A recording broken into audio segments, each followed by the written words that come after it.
Merci de suivre les programmes de Prestige TV pour vous informer. Au sommaire de cette édition du soir, le système de collecte et de ramassage des ordures ménagères semble être défaillant à Thiès. Sur les deux voies de Nguent, les ordures débordent sur les bacs à ordures. Reportage dans ce journal. Législative 2022, incident à Thiès. La voiture de Babacar Diop a été caillassée ce week-end. Les gardes de corps de Ousmane Sonko sont accusés par les partisans du maire de la ville de Thiès. Et puis, les frais de mutation des 2 roues au Sénégal sont désormais gratuits. L'annonce est du ministre de l'Intérieur. La page de l'actualité nationale avant celle de l'actualité internationale et la page des sports viendra boucler cette édition du soir. Dans un court instant, le développement.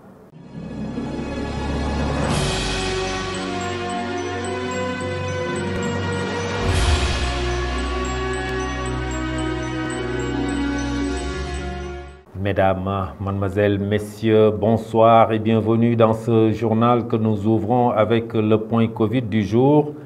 Le ministère de la Santé et de l'Action sociale a fait le point sur la situation virologique du jour.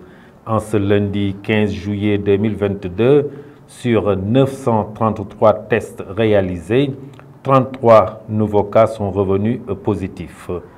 0 cas contact, les 31 cas sont tous issus de la transmission communautaire.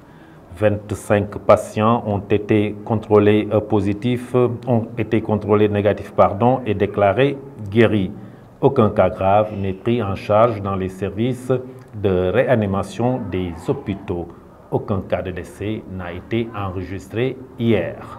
Et puis, je vous le disais tout de suite dans le sommaire, les ordures ménagères jalonnent les 2 voies de Nguent. Les bacs à poubelles installés pour la collecte des ordures sont débordés. Le système de collecte et de ramassage des ordures ménagères est défaillant, fustige cette habitante de Nguent. Nous l'écoutons au micro de Isaac Dabar, Doudou Dieye, stagiaire à Prestige TV. Ça revient à chacun de rendre propre sa localité. Quand il s'agit de la zone nord, notre maire Birame Souleye fait bien son travail, mais ça revient à la population de bien nettoyer le quartier. Et quand il s'agit même des 2 voies de Nguent, lui, il fait bien son travail. Tu peux aller jusqu'à Medina Fall, il le fait bien. Le problème, c'est à notre niveau. Nous ne parvenons pas à maintenir la propreté. Et c'est à chacun de bien nettoyer son quartier. Cet autre habitant de Nguent pointe du doigt la population. Selon lui, ceux qui sont chargés du ramassage des ordures le font correctement. Il s'agit donc d'un manque de citoyenneté. Ces propos sont recueillis toujours par Isaac Dabar, Doudou Dieye. Ce n'est pas du tout joli. Si des poubelles ont été déposées ici, c'est pour maintenir la propreté. Les ramasseurs ne prennent pas le temps de prendre toutes les ordures. Même avant-hier, je discutais avec eux, mais ils te demandent d'amener les ordures jusqu'à eux. Je parle pour moi. Nous nettoyons le quartier et parfois même, nous payons les charretiers pour qu'ils ramassent les ordures. À part ça, il y a aussi le problème des eaux dans les canaux qui sont actuellement bouchés. Puis, incident à Thiès lors de cette campagne électorale pour les législatives. La voiture du maire Babacar Diop a été caillassée ce week-end. Ses partisans accusent les gardes de corps du président de PASTEF, Ousmane Sonko, qui était de passage dans la cité du Rail. Pour la première fois, le maire de Thiès sort de sa réserve et annonce une plainte. Je vous propose d'écouter Pape Mbaye Dieng, un militant du parti FDS Les Guelwaars. Ses propos sont recueillis par Prestige TV. Ce qui s'est passé aujourd'hui, c'est déplorable. On a assisté à l'agression de notre première magistrature, en l'occurrence le maire, Dr Babacar Diop, le maire de la ville de Thiès. C'est déroulé lors de la caravane nationale des leaders de Yewwi Askan Wi et il s'est trouvé que le premier magistrat de la ville de Thiès, le maire Dr Babacar Diop, était au niveau de la caravane pour accompagner ses frères leaders pour battre campagne au niveau de Thiès. Et c'est déplorable. On a eu à avoir des agressions qui ont été causées par les gardes du corps du président Ousmane Sonko, qui nous ont attaqués avec des couteaux, mais aussi ils ont saccagé la voiture du maire, Dr Babacar Diop. Alors, le message aujourd'hui, je pense que la violence n'a pas sa place au niveau de la police. Et après ces agressions, on a eu à faire une plainte, mais aussi de constater les dégâts au niveau de la police centrale. Et aujourd'hui, au moment où je vous parle, on est en phase pour aller à la justice, pour au moins reconnaître les gens qui sont fautifs, mais aussi les gens qui ont causé ces dégâts. Ces gens-là, on les a reconnus par des photos, on les a reconnus par des vidéos et ils seront sanctionnés. Et tout à l'heure, lorsqu'on était à l'intérieur des commissariats de police, il y a eu un appel qui est venu de loin, un appel qui se dit qu'il faut apaiser, mais aussi il faut sanctionner. Je crois qu'il ne faut pas laisser ces choses continuer. Si ça continue et ça persiste, on ne sait jamais où ça peut arriver. Regardez, tous ces jeunes ont été aujourd'hui victimes d'agressions physiques, victimes d'agressions morales, victimes d'agressions de tous les sortes. Aujourd'hui, tous les Thiessois ont été insultés par cette bande de voyous. Le président de la jeunesse Guelewar et conseiller municipal à la mairie de Thiès a réagi à cette agression. Je vous propose de l'écouter. Il s'agit de Gora Thioune au micro d'Isaac Dabar, Doudou Dieye. Maintenant, bon, comme la réaction de tous les Thiessois, comme vous l'avez constaté, les médias sont là, les médias étaient là-bas. Voilà, nous sommes victimes des actes de barbarie extrême. On nous a agressés, nos militants ont été blessés et la voiture de Dr Babacar Diop a été vandalisée avec des couteaux, avec des pierres, avec des pompes à gaz. Vraiment, c'est extrême. Et voilà, on a déposé des plaintes et on souhaite poursuivre la procédure. Entre Yewwi et FDS, il faut savoir distinguer. Entre Yewwi et FDS, il n'y a pas un problème. Parce que parmi les victimes, il y avait des membres de PUR. Parce que le gars qui parlait le jour J, au niveau du point de presse, était du PUR, de Serigne Moustapha Sy. Donc, il y aura une divorce, oui ou non, ça dépend de la décision du directoire national. Nous allons prendre une décision et ensemble, on va évoluer. Ousmane Sonko en personne n'a pas encore réagi. Et Birame Souleye aussi n'a pas encore réagi. En ce que je sache. Et puis les frais de mutation des 2 roues au Sénégal, il s'agit des Jakarta, Tchak-Tchak, livreurs, mototaxi, etc. sont désormais gratuits. La décision prise par le président de la République Macky Sall a été annoncée par le ministre de l'Intérieur Félix Abdoulaye Diome lors d'une rencontre la semaine dernière avec plusieurs associations regroupant les professionnels et exploitants des 2 roues. À Thiès, la nouvelle a été bien accueillie. Écoutons à ce propos Hassan Djigel, le chargé de communication des conducteurs de moto Jakarta dans la région de Thiès. Ces propos sont recueillis par Prestige TV. Majeure partie formée nañ leen. Nous avons formé la majeure partie au cours de conduite du code de la route. Et d'ailleurs, chacun dispose d'un gilet. Mais l'information de taille, c'est l'État qui a octroyé la mutation gratuite pour tous les conducteurs de motos 2 roues. Ce n'est pas la première fois. C'est la 3e fois que l'État réagit de la sorte. Cette fois, c'est spécial. Car nous voulons que chaque conducteur de 2 roues voit sa moto mutée au niveau du service des mines. C'est la volonté du président de la République qui a instruit le ministre de l'Intérieur pour piloter cette mutation. Nous demandons donc à chaque conducteur qu'il soit identifié. Les jeunes doivent accepter ce que le président a fait, car c'est sa jeunesse. C'est des Sénégalais. L'autre volet, c'est aussi la gratuité sur la formation pour l'octroi de permis de conduire.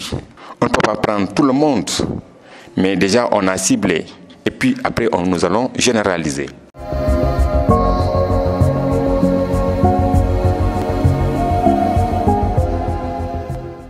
Dans la page de l'actualité nationale législative 2022, arrestation à Diaro-Pumé d'un homme qui a touché par balle 2 personnes lors de cette campagne électorale. Et puis le ministre espagnol des Affaires étrangères est à Dakar. La page de l'actualité nationale, c'est avec Adji Aramsek. Démarrons l'actualité nationale en parlant des législatives. La campagne électorale glisse peu à peu dans la violence. Lamine Seydi, membre de l'Alliance pour la République, qui a tiré sur 2 personnes à Diaroumé, plus précisément dans le village de Kandjounkou, a été arrêté par les forces de l'ordre. L'une de ses victimes est un adolescent, âgé de 12 ans, qui est actuellement hospitalisé. L'homme qui est âgé de 50 ans est un immigré. Mais à chaque fois qu'il y a élection, il venait battre campagne auprès du président du conseil départemental de Bounkiling, Mohamed Diété, qui est directeur de l'administration et du personnel des impôts et domaines. Parlons à présent du ministre espagnol des Affaires étrangères qui est à Dakar. José Manuel Alvarez, diplomate et homme politique espagnol, se rend en Mauritanie et au Sénégal, les 2 principaux partenaires de l'Espagne de l'Afrique subsaharienne.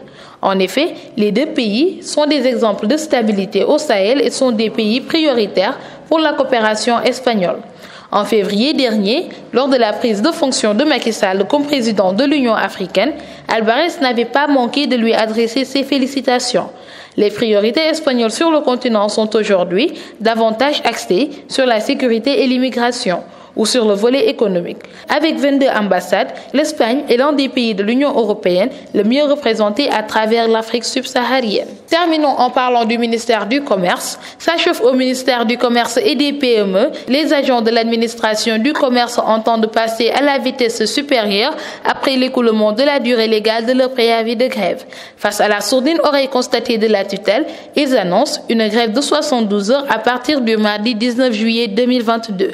Selon le secrétaire général Adama Mohamed Mbaye, cette grève aura comme conséquence la suspension de toutes les activités de contrôle et de surveillance, la suspension de la délivrance de toute forme de documents et le boycott de toutes les activités de négociation commerciale. C'en est tout pour l'actualité nationale de ce jour.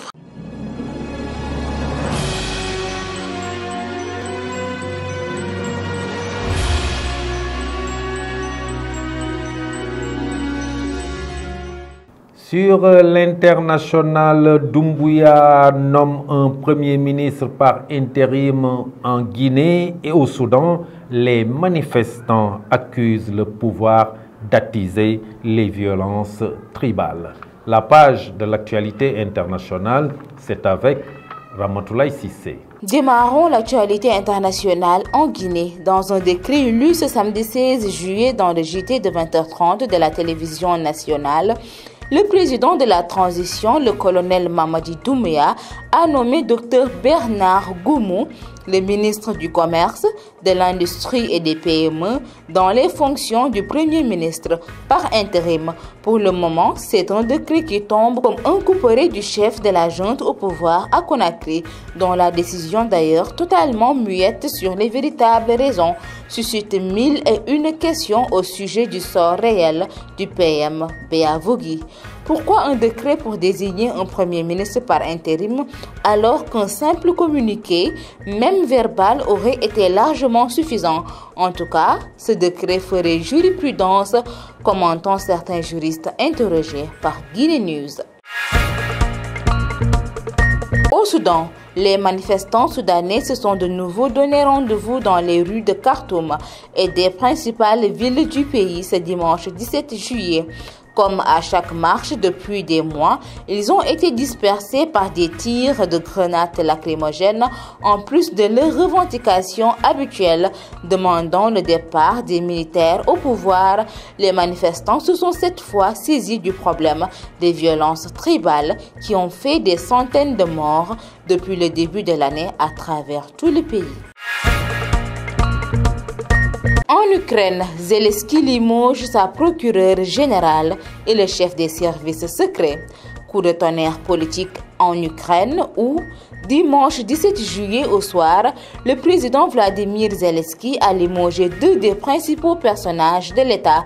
Tout d'abord, Ivan Bakanov, le patron du SBU, les services secrets, et la procureure générale Irina Benediktova. Tous deux les alliés politiques de longue date de Zelensky. Ces 2 décisions interviennent alors que l'État ukrainien semble en train de commencer le grand ménage dans ses services de renseignement et dans l'appareil judiciaire, où l'on dénombre des dizaines, voire des centaines de cas de trahison et de collaboration avec les services russes. Mesdames et messieurs, c'en est tout pour l'actualité internationale.